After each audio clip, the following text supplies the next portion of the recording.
ಈಗ ನನ್ನ ಕಾಮ ದಾಹ ಹೇಗೆ ಹಿಂಗಿಸ್ಕೋಬೇಕು? ಇಲ್ಲ ಇಲ್ಲ, ಈ ಶ್ರೀಕಾಂತನಿಂದ ಸಾಧ್ಯ ಇಲ್ಲ. ಅಂದ್ಮೇಲೆ ಈ ಮನೆಯ ಮಾನ ಮರ್ಯಾದೆ ಎಲ್ಲವೂ ಉಳಿಬೇಕಂದ್ರೆ ಮನೆಯ ಒಳಗಿರುವ ಜಿಂಕೆಯನ್ನೇ ಹುಡುಕ್ಬೇಕು. ಹಾ, ಇದ್ದಾನಲ್ಲ ಶಿವು. ಶಿವು,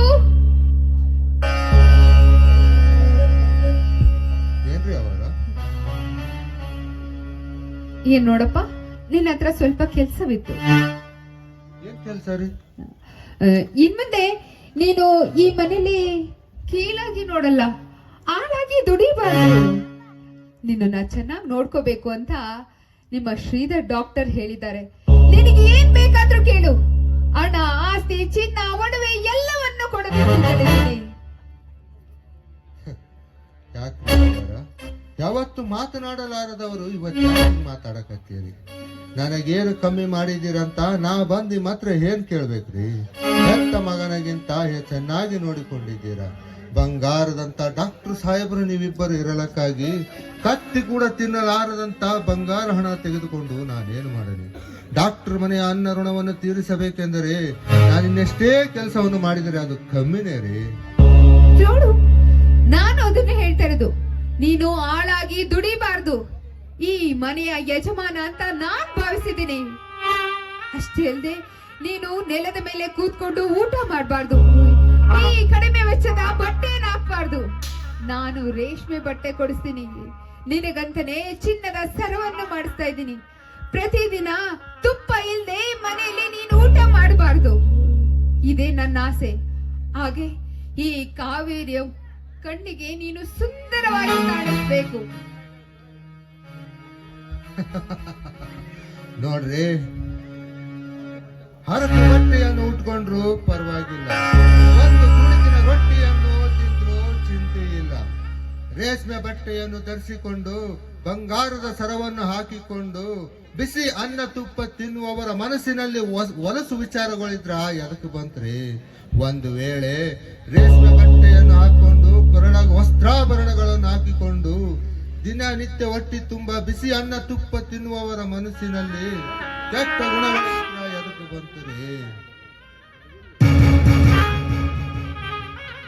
ಕತ್ತೆಗೆ ಶೃಂಗಾರವನ್ನು ಮಾಡಿದ ತಪ್ಪಿಗೆ ಮೈಯ ಮೇಲೆ ಬಿದ್ದಾಗಿಯೇ ನಾನು ಯಾವ ಶೃಂಗಾರವಿಲ್ಲದೆ ಸ್ವಚ್ಛ ಮನಸ್ಸಿನಿಂದ ಬದುಕಬೇಕೆಂದು ನಿರ್ಧಾರ ಮಾಡಿದ್ದೀನ್ರಿ. ನೋಡಪ್ಪ, ನೀನು ಬುದ್ಧಿವಂತ ನನಗೆ ಅಂತ ಚೆನ್ನಾಗಿ ಗೊತ್ತು. ನಾನೊಂದು ಸಮಸ್ಯೆಯಲ್ಲಿ ಸಿಕ್ಕಾಕೊಂಡಿದ್ದೀನಿ. ಅದನ್ನ ಪರಿಹಾರ ಮಾಡ್ತೀಯಾ? ಯಾವ ಸಮಸ್ಯೆ ರೀ? ಆ ಸಮಸ್ಯೆನ ಪರಿಹಾರ ಮಾಡ್ತೀನಿ ಅಂತ ಮಾತು ಕೊಡು. ಮೊದಲು ಮಾತು ಕೊಡಬಾರ್ದು, ಕೊಟ್ರ ತಪ್ಪಬಾರದು. ಮಾತಿಗಾಗಿ ಎಷ್ಟೋ ಜನ ಮಣ್ಣು ಪಾಲಾಗೋಗಿದ್ದಾರೆ. ಅದಕ್ಕ ನಿಮ್ ಮೊದ್ಲು ಏನ್ ಸಮಸ್ಯೆ ಅಂತ ಹೇಳಿದ್ರ ನಾನು ತಿಳಿದ ಮಟ್ಟಿಗೆ ನಾ ಪರಿಹಾರ ಮಾಡ್ತೀನಿ. ಆ ಸಮಸ್ಯೆನ ನೀನೇ ಪರಿಹರಿಸ್ಬೇಕು. ನೀನ್ ಕೊಡೋ ಉತ್ತರದಿಂದ ನನಗೆ ತೃಪ್ತಿ ಆಗ್ಬೇಕು. ನನ್ನ ಮನಸ್ಸಿಗೆ ಸಂತೋಷವಾಗ್ಬೇಕು. ಹಾಗಂತ ಅನ್ಯಾಯ ಆಗ್ಬಾರ್ದು. ಆ ರೀತಿ ಉತ್ತರ ನೀನ್ ಕೊಡ್ಬೇಕು. ನಿಮ್ಮಷ್ಟು ವಿದ್ಯಾವಂತನೂ ನಾನಲ್ಲ, ನಿಮ್ಮಷ್ಟು ಬುದ್ಧಿವಂತನೂ ನಾನಲ್ಲ. ಡಾಕ್ಟರ್ ಕಲಿಸಿದ ಪಾಠದಲ್ಲೇ ಬೆಳೆದವನು ನಾನು. ಆದರೂ ನಾನು ನನ್ನ ತಿಳಿದ ಮಟ್ಟಿಗೆ ನಾ ಉತ್ತರ ಕೊಡ್ತೀನಿ ನೋಡಿ. ಆಯ್ತು, ಹಸಿದವನಿಗೆ ತಿನ್ನೋದಿಕ್ಕೆ ಏನ್ ಬೇಕು? ಹಸಿದವನಿಗೆ ಅನ್ನ ಬೇಕ್ರಿ. ಈಗ ಮನೆಗೆ ಒಬ್ಳು ಭಿಕ್ಷುಕಿ ಬರ್ತಾಳೆ. ಭಿಕ್ಷುಕಿ ಬಂದಾಗ ಶ್ರೀಧರ್ ಮತ್ತೆ ನೀವಿಬ್ರು ಇರ್ತೀರ. ನಿನ್ನ ಕೈಯಲ್ಲಿ ಅನ್ನದ ತಟ್ಟೆ ಇರುತ್ತೆ. ಆ ಭಿಕ್ಷುಕಿಗೆ ನೀನು ಅನ್ನ ಕೊಟ್ಟು ಕಳಿಸ್ತೀಯೋ ಅಥವಾ ಹಾಗೆ ಕಳಿಸ್ತೀಯೋ? ಹಸಿದ ಹೊಟ್ಟೆಯಿಂದ ಬಂದವರಿಗೆ ಅನ್ನ ನೀಡಿ ಕಳಿಸುವುದೇ ಮನುಷ್ಯನ ಧರ್ಮ. ಹಾಗಾದ್ರೆ ಈಗ ಹಸ್ಕೊಂಡ್ ಬಂದವ್ರಿಗೆ ನೀನು ಅನ್ನ ಕೊಡ್ತೀಯ ಅಂತ ಆಯ್ತು. ಹಸಿದವನಿಗೆ ಅನ್ನ ನೀಡಲೇಬೇಕು. ಈಗ ಹಸ್ಕೊಂಡ್ ಬಂದಿರುವಂತ ನನಗೆ ನೀನು ನಿನ್ನ ಕೈಯಾರೆ ಭಿಕ್ಷೆ ನೀಡ್ತೀಯಾ? ಅಂದರೆ ನೀವು ಅಂದ್ರೆ ಅಪಸ್ವರ ಬೇಕಾಗಿಲ್ಲ. ನೀನು ಭಿಕ್ಷೆ ಕೊಡ್ತೀನಿ ಅಂತ ಹೇಳಿದ್ಯಾ? ಕೊಡ್ತೀಯೋ ಇಲ್ವೋ ಅಷ್ಟು ಮಾತ್ರ ಹೇಳು. ಒಂದು ವೇಳೆ ನೀವು ಈ ಮನೆಗೆ ಭಿಕ್ಷುಕಳಾಗಿ ಬಂದರೆ ನನ್ನ ಕೈಯಲ್ಲಿ ಅನ್ನದ ತಟ್ಟೆ ಇದ್ದರೆ ನಿಮಗೆ ಹೊಟ್ಟೆ ತುಂಬ ಊಟ ಮಾಡಿಸೇ ಕಳಿಸ್ತೀನಿ. ಇದ್ರಲ್ಲಿ ಯಾವ ಸಂಶಯವೂ ಇಲ್ಲ. ಹಾಗಾದ್ರೆ ಹೊಟ್ಟೆ ತುಂಬಾ ಊಟ ಹಾಕಿ ಕಳಿಸ್ತೀನಿ ಅಂತ ಹೇಳ್ತಾ ಇದ್ಯಾ? ನೀನು ನನಗ್ ಮಾತು ಕೊಡು.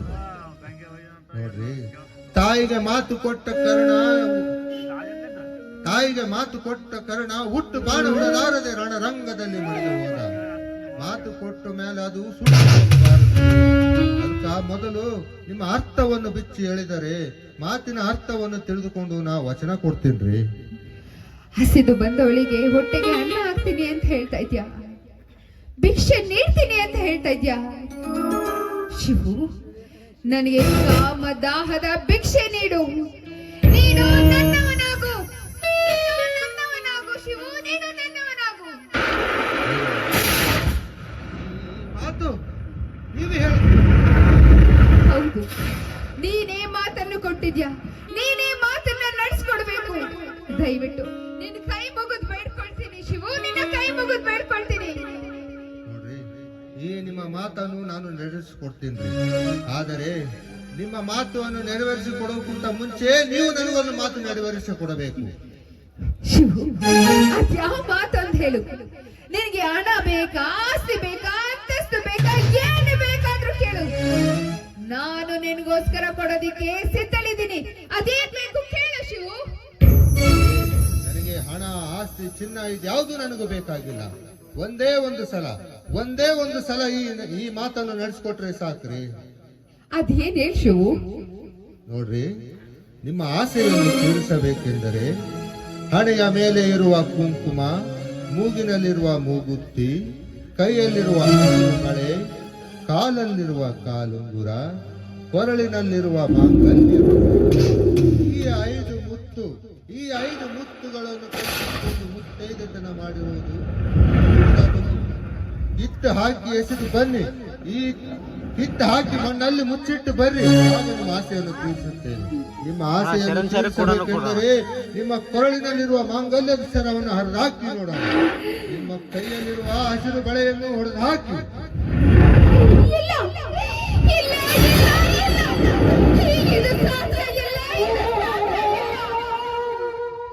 ಯಾಕ್ರಿ ಸಾಧ್ಯ? ಮಾನ ಮರ್ಯಾದೆ ಎಂಬ ಅರ್ಥನೇ ಗೊತ್ತಿರಲಾರದವರಿಗೆ ಮೈಯ ಮೇಲೆ ಬಟ್ಟೆ ಯಾಕೆ ಬೇಕು? ಬಿಚ್ಚಿ ಹೆಸರಿ ನೋಡೋಣ. ಹೆಣ್ಣಿಗೆ ಮಾನ ಮರ್ಯಾದೆ ಎಂಬುದು ಒಂದು ಬಂಧನದಲ್ಲಿ. ಮಾಂಗಲ್ಯ ಕಟ್ಟಿಸಿಕೊಂಡು ಮುತ್ತೈದೆತನ ಮಾಡಿರುವುದು. ಮುತ್ತೈದೆತನದ ಅರ್ಥನೇ ಗೊತ್ತಿಲ್ಲಾರದವರಿಗೆ ಮೈಯ ಮೇಲೆ ಬಟ್ಟೆ ಯಾಕೆ? ಮುತ್ತಿನ ಪೂರ್ಣತನ ಮಾಡೋದಂದ್ರ ಕಣ್ಣ ಮುಂದೆ ಇರೋ ಬಿಸಿ ಅನ್ನ ತುಪ್ಪ ತಿನ್ನಲು ಬಿಟ್ಟು ಸೆಗಣಿ ತಿನ್ನಕೊಂಡಿರಲ್ಲ. ನಿಮ್ಮ ಹೊಟ್ಟಿ ಕೆಡ್ತೈತಂದು ಪುನಾದ ಲಕ್ಷಣವನ್ನು ಕೊಡಲತ್ತೀನಿ. ಹಾಗಾಗಿ ಮೀಸಲಿಟ್ಟ ಊಟ ಇವತ್ತಲ್ಲೇ ನಾಳೆ ಉಂಡೆ ಉಣಿಸ್ತೀನಿ. ಯಾಕೆ ಅವಸರ ಪಡ್ತೀರಾ? ನೀವು ತಾಳಬೇಕಾದರೆ ಬಾಳಬೇಕು. ನಿನ್ನ ವೇದಾಂತ ತಾಯಿ ಹೇಳಿದ ತಕ್ಷಣ ನೀನು ನನಗೆ ಮಗನಾಗ್ತೀಯ, ನಾನು ನೀನು ಮಗನಿಸ್ಕೊಡ್ತೀಯ. ಅದು ಸಾಧ್ಯ ಇಲ್ಲ. ನನ್ನ ಕಾಮದ ದಾಹನ ನೀನು ತೀರಿಸ್ತೀಯ? ಹೇಳು.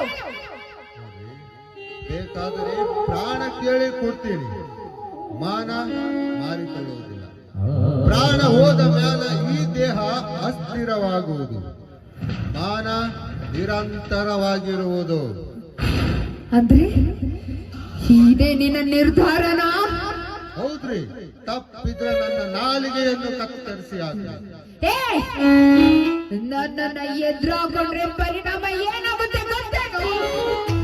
ಏನಾಗುತ್ತದೆ?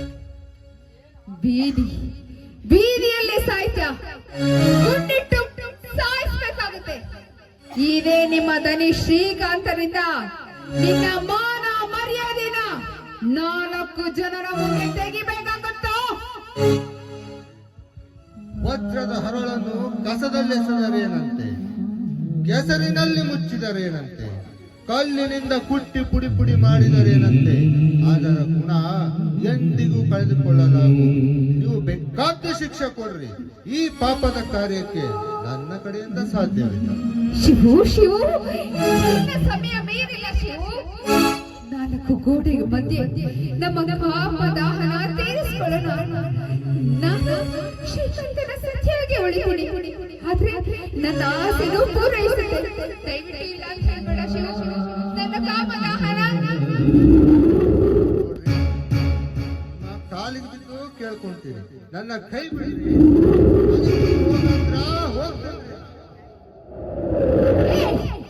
ನಿನ್ನ ಎಲ್ಲೂ ಹೋಗೋದಿಕ್ ಬಿಡೋದಿಲ್ಲ, ನಾನು ಎಲ್ಲೂ ಹೋಗೋದಿಕ್ ಬಿಡೋದಿಲ್ಲ.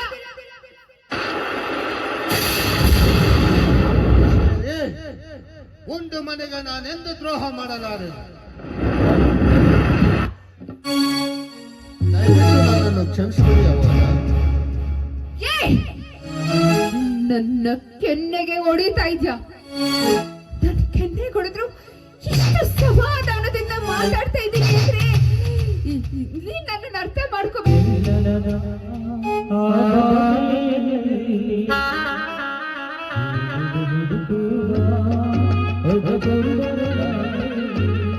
ಮಾತಾಡ್ತಾನೆ ಇಲ್ವಲ್ಲ? ಕಾವೇರಿ, ಕಾವೇರಿ! ಅಯ್ಯೋ, ಯಾಕೆ ಹಚ್ಕೊಳ್ತೀರಾ? ನಿಮ್ ಕಾವೇರಿ ಇಲ್ಲೇ ಇದೀನಲ್ಲ. ನಾನು ಎಷ್ಟೇ ಕೂಗಿದ್ರೆ ಯಾಕೋ ಯಾರು ಮಾತಾಡ್ತಾನೆ ಇಲ್ವಲ್ಲ? ಶಿವ ಇಲ್ವಾ? ಶಿವ, ಏ ಶಿವ! ಏನ್ರಿ ಅಪ್ಪರ? ಯಾಕೋ ಶಿವ ದುಃಖದಿಂದ ಮಾತಾಡ್ತಿದ್ಯಲ್ಲ? ಕಾವೇರಿ, ತಾಯಿ ಮಗನ ನಡುವೆ ಏನಾದರೂ ಜಗಳ ಬಂತೇನು ಕಾವೇರಿ? ಶಿವ, ಏ ಶಿವ!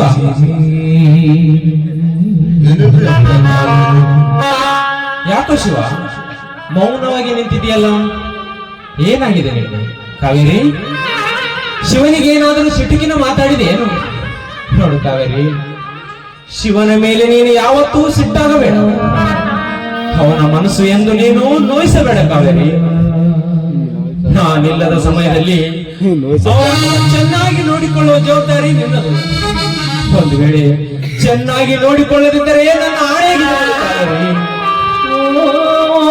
ಈ ಮನೆಯಲ್ಲಿ ನನಗೆ ಯಾವುದಾದರೂ ಒಂದು ಕಮ್ಮಿ ಆದರೂ ಚಿಂತೆ ಇಲ್ಲ, ಆದರೆ ಅವನಿಗೆ ಯಾವ ತರದ ಕಮ್ಮಿ ಆಗಬಹುದು ಕಾವೇರಿ.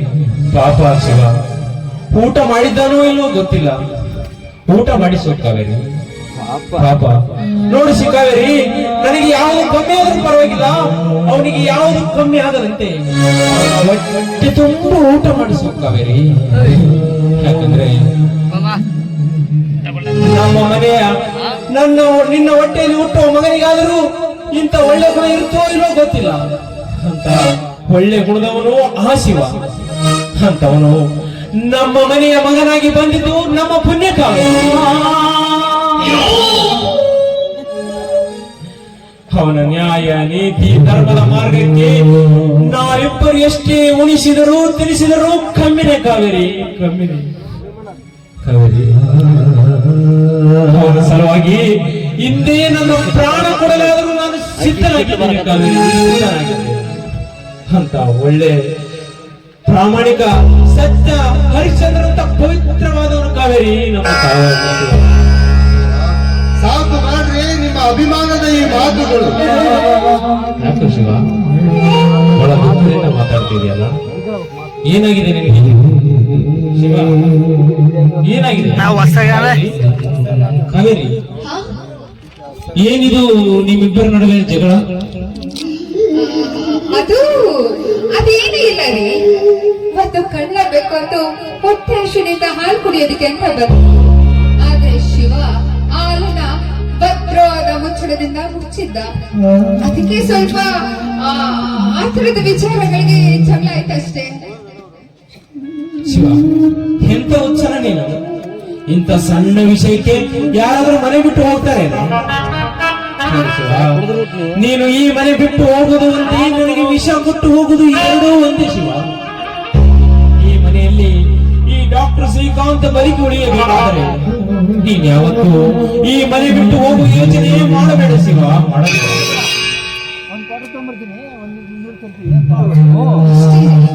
ಆ ಬೆಕ್ಕು ಹಾಲಿನ ವಿಚಾರಕ್ಕೆ ಅಷ್ಟೇ ಜಗಳ ಆಗಿರೋದು. ನೋಡಿ ಶಿವ, ಆ ಕಳ್ಳತನದಿಂದ ಕುಡಿಯುವ ಆ ಬೆಕ್ಕಿಗೇನು ಗೊತ್ತು? ಆ ಹಾಲು ದೇವರಿಗೆ ಮೀಸಲಿಟ್ಟ ಹಾಲು. ಹೊಟ್ಟೆ ಹಸಿದ ಬೆಕ್ಕು ಆ ಹಾಲು ಕುಡಿಬೇಕಂತ ಒಂದು ಚಿಕ್ಕ ಆಸೆ ಪಟ್ಟಿದೆ ಅಂದ ಮೇಲೆ ದೇವರಿಗೆ ಮೀಸಲಿಟ್ಟ ಹಾಲು ಕುಡಿಬಾರದೆಂದು ನೀನೆಷ್ಟೇ ಒಂದಲ್ಲ ಒಂದು ದಿನ ಆ ಕಪಟ ಕುತಂತ್ರ ಕಳ್ಳಬೇಕು ಆ ಹಾಲು ಕುಡಿಯುತ್ತಿರುತ್ತದೆ. ಒಂದು ವೇಳೆ ಈ ಮನೆಯಲ್ಲಿ ಹಾಲು ಸಿಗದೇ ಇದ್ದರೆ ಸಮಯ ನೋಡಿ ಪಕ್ಕದ ಮನೆಗೆ ಹೋಗಿ ಕಳ್ಳತನದಿಂದ ಬೆಕ್ಕು ಹಾಲು ಕುಡಿಯಲು ಏಸುವುದಿಲ್ಲ. ಆ ಕಳ್ಳ ಕಪಟ ಕುತಂತ್ರ ಬೆಕ್ಕಿಗೇನು ಗೊತ್ತು? ಕಳ್ಳತನದಿಂದ ಪಕ್ಕದ ಮನೆಗೆ ಹೋಗಿ ಹಾಲು ಕುಡಿಯುತ್ತಿರುವಾಗ ಆ ಮನೆಯ ಯಜಮಾನನಿಗೆ ಏನಾದ್ರೂ ಗೊತ್ತಾದರೆ ಅದರ ಕೈ ಕಾಲುಗಳು ಮುರಿದು ಹಾಕುತ್ತಾನೆ. ಅಂತ ಮಂದ ಬುದ್ಧಿನ ಬೆಕ್ಕಿನ ಹಾಗೆ ಮಂದ ಪ್ರದರ್ಶನ ಯಾಕೆ ಮಾಡಕ್ ಹೋಗ್ತೀವಿ ಶಿವ ನೀನು?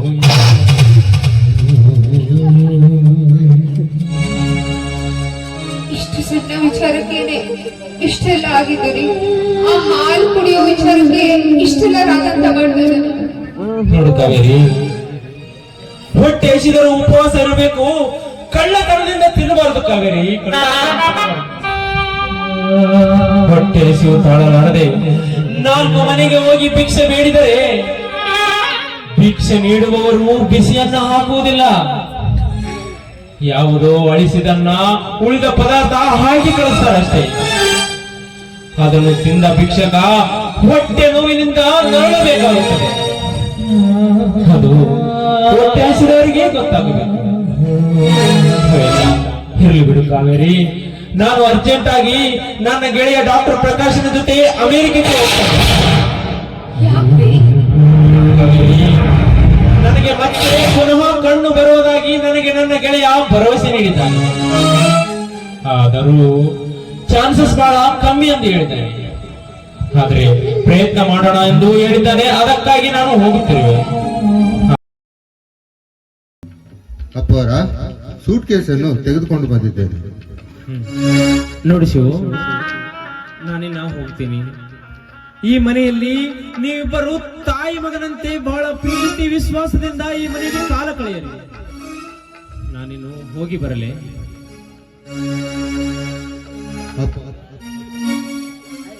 ಶಿವ, ಯಾಕೋ ಹೋಗುವಾಗ ಅನುಮಾನಿಸ್ತಾ ತಟಾಸ್ತಿದೆಯಲ್ಲ, ಏನಾಗಿದೆ ನಿನಗೆ? ಏನ್ ಬೇಕು ಹೇಳು ಶಿವ. ಏನಿಲ್ರಿ ಅಪ್ಪವರ, ನಾನು ನಿಮ್ ಜೊತೆಗೆ ಬರ್ತೀನಿ, ನಾನು ಕರ್ಕೊಂಡು ಹೋಗ್ರಿ. ನೀವಿಬ್ರು ಹೊರಟೋದ್ರೆ ಈ ಮನೇಲಿ ನಾನು ಒಬ್ಳೇ ಇರ್ಬೇಕೇನು? ಹೌದು ಶಿವ, ನೀನು ನನ್ನ ಜೊತೆಗೆ ಬಂದರೆ ಇಂಥ ದೊಡ್ಡ ಮನೆಯಲ್ಲಿ ನಿನ್ನ ತಾಯಿ ಒಬ್ಬಳೇ ಆಗೋದಿಲ್ಲವ. ಅದಕ್ಕಾಗಿ ನೀನು ಈ ಮನೆಯಲ್ಲಿ ನಿನ್ನ ತಾಯಿಯ ಜೊತೆ ನೀನು ಇಲ್ಲೇ ಇರು. ನೋಡು ಶಿವ, ಈ ಮನೆಯಲ್ಲಿ ನಿನಗೆ ಯಾವುದಾದರೂ ತಾಪತ್ರಯ ತೊಂದರೆ ಆದರೆ ಈ ಮನೆಯ ಆಸ್ತಿಯೆಲ್ಲ ಮಾರಿಬಿಡು, ನಿನಗೆ ಯಾಕೆ ಅಂತ ಒಂದು ಮಾತು ಕೇಳುವುದಿಲ್ಲ. ಆದರೆ ಒಂದು ಮಾತು, ನೀನು ಯಾವತ್ತು ಈ ಮನೆ ಬಿಟ್ಟು ಹೋಗುವ ಯೋಚನೆ ಮಾಡೋದ್ರಿಂದ ನನಗೆ ಮಾತು ಕೊಡು ಶಿವ, ಮಾತು. ನನ್ನ ಹೆಣ ಹೋದ್ರು ಚಿಂತೆ ಇಲ್ರಿ, ನಾ ಈ ಮನೆ ಬಿಟ್ಟು ಹೋಗೋದಿಲ್ರಿ. ಕಾವೇರಿ, ಶಿವ, ನಾ ಇನ್ನು ಹೋಗಿ ಬರ್ತೀನಿ. ನೀವಿಬ್ಬರು ಈ ಮನೆಯಲ್ಲಿ ಬಹಳ ತಾಯಿ ಮಗನಂತೆ ಬಹಳ ಪ್ರೀತಿಯಿಂದ ಕಾಲ ಕಳೆಯಿರಿ ಕಾವೇರಿ, ಕಾಲ ಕಳೆಯಿರಿ. ಹೋಗಿ ಬರ್ತೀನಿ. ಶಿವ, ನೀನು ಯಾವತ್ತೂ ಈ ನಿನ್ನ ತಾಯಿಯ ಮನಸ್ಸು ನೋಯಿಸಬೇಡ ಶಿವ, ನೋಯಿಸಬೇಡ. ಅವಳ ಬಾಯಿಯಿಂದ ಶಿವನು ಕೆಟ್ಟ ಮನುಷ್ಯ ಎಂದು ನನ್ನ ಕಿವಿಗೆ ಬೀಳಬಾರದು ಶಿವ, ಬೀಳಬಾರದು. ಅಷ್ಟು ಬಹಳ ಪ್ರೀತಿಯಿಂದ ಈ ನಿನ್ನ ತಾಯಿಯನ್ನು ನೋಡಿಕೊಳ್ಳೋ ಜವಾಬ್ದಾರಿ ನಿನ್ನದು ಶಿವ, ನಿನ್ನದು. ಆದರೆ ಒಂದು ಮಾತು ಶಿವ, ಈ ಡಾಕ್ಟರ್ ಶ್ರೀಕಾಂತನ ಮಾನ ಮರ್ಯಾದೆ ನಿನ್ನ ಕೈಯಲ್ಲಿದೆ. ಉಳಿಸುವುದು ನಿನ್ನ ಕೈಯಲ್ಲಿದೆ, ಅಳಿಸುವುದು ನಿನ್ನ ಕೈಯಲ್ಲಿದೆ. ಈ ಮನೆಯ ಅನ್ನ ಉಂಡ ಋಣ ಹೇಗೆ ತೀರಿಸ್ತೀಯೋ ಏನೋ ನಿನಗೆ ಗೊತ್ತು. ಹೆಚ್ಚಿಗೆ ನಾನು ಹೇಳಲಾರೆ. ನೀವಿಬ್ಬರು ಇಲ್ಲೇರಿ, ಹೊರಗಡೆ ಕಾರ್ ಡ್ರೈವರ್ ಕಾಯ್ತಾ ಇದ್ದಾನೆ. ನಾನಿನ್ನು ಹೋಗಿ ಬರ್ತೇನೆ. ಶಿವ, ಸೂಟ್ಕೇಸ್ ಕೊಡು. ಸೂಟ್ಕೇಸ್. ರಾತ್ರಿಗಳೆಲ್ಲ ಸುಖದ ಕನಸುಗಳ, ಮತ್ತೆ ಹಗಲುಗಳೆಲ್ಲ ದುಃಖದ ಕನಸುಗಳ.